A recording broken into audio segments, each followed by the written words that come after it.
Bon début de soirée à tous. Les informations pour ce lundi 9 mai.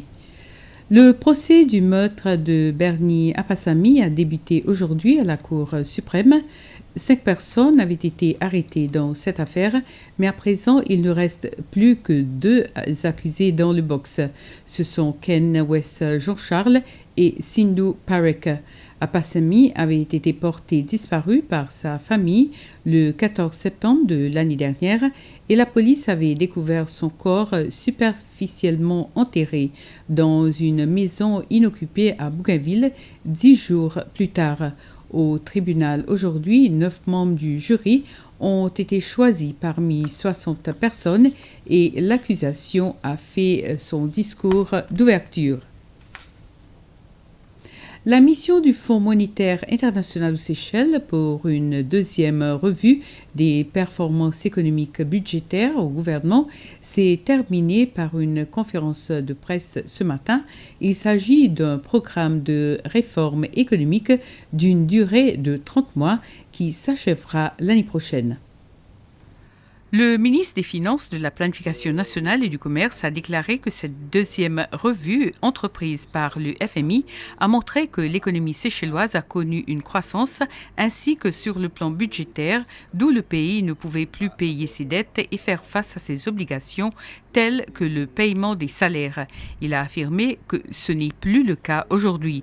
Pour sa part, la chef de mission du FMI, Boriana Yoncheva, a expliqué que pendant 10 jours, la mission a examiné les performances de 2021 tout en jetant un regard sur celles de 2022 et au-delà. Leurs travaux ont porté essentiellement sur la croissance économique, l'inflation et les prix des denrées. Elle a ajouté avoir conclu un accord préliminaire sur le décaissement d'une 3e portion de financement d'après le mécanisme élargi du crédit prévu en juillet.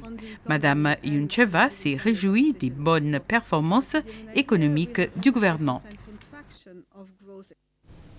Encourager davantage des femmes à prendre des postes clés, notamment en politique, c'est l'un des sujets importants que les femmes du parti LDS veulent promouvoir. C'est la nouvelle présidente de cette association qui a souligné ce point lors de leur convention samedi dernier. Pendant la convention, les membres du nouveau comité exécutif ont été élus. La convention, qui se tenait sous le thème « L'engagement des femmes dans la transformation », a vu la participation de nombreux hommes, dont le président Wavell Ramkalawan, qui était là pour apporter son soutien.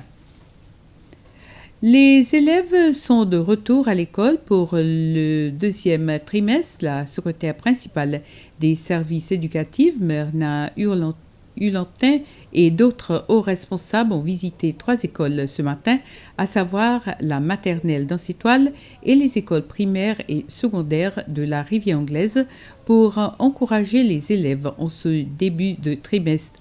La secrétaire principale et son équipe ont aussi tenu une courte réunion pour discuter des sujets et des mesures à adopter pour un bon démarrage. Un nouveau livre retraçant l'histoire des Seychelles de 1976 à 2020 a été lancé. William McAtee a publié Another Story, The History of Seychelles, 1976 to 2020. Ce livre de 367 pages a été lancé au cours d'une brève cérémonie à State House ce matin. Monsieur McAtee a signé une copie de son livre et l'a offert au président Ramkalawan. C'est le 4e livre écrit par l'auteur et historien.